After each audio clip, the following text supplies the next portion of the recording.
तू ही रे माझा मितवा या मालिकेच्या पुढील भागात आपण पाहणार आहोत की पादुका गायब झाल्याने वल्लरी ईश्वरीवर आरोप करत बोलत असते.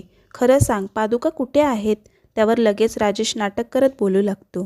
तुम्ही असे अचानक ईश्वरीजींवर संशय का घेताय? त्यावर वल्लरी बोलते, हिच्या वडिलांच्या ट्रीटमेंटसाठी 8 लाख रुपयांची गरज आहे. हिनेच चोरल्यात सोन्याच्या पादुका. आणि नेमकं अर्णव हे सर्व ऐकतो आणि वल्लरीला बोलतो, एवढा मोठा आरोप तू माझ्या बायकोवर कसा केलास मामी?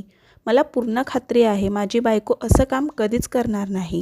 तितक्यात आजी बोलतात, मग पादुका गेल्या कुठे? त्यावर अर्णव आजीच्या पायाशी बसतो आणि आजीला सांगतो, आजी मला थोडा वेळ दे. चोर आणि त्याने चोरलेल्या पादुका दोन्ही तुझ्या समोर असतील.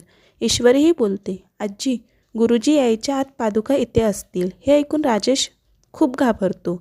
आता अर्णव ईश्वरी त्या पादुका कशा शोधून काढतात हे पाहणं खूप रंजक ठरणार आहे. असेच रोज नवनवीन अपडेट जाणून घेण्यासाठी आपल्या चॅनलला नक्की सबस्क्राईब करा. थँक्यू.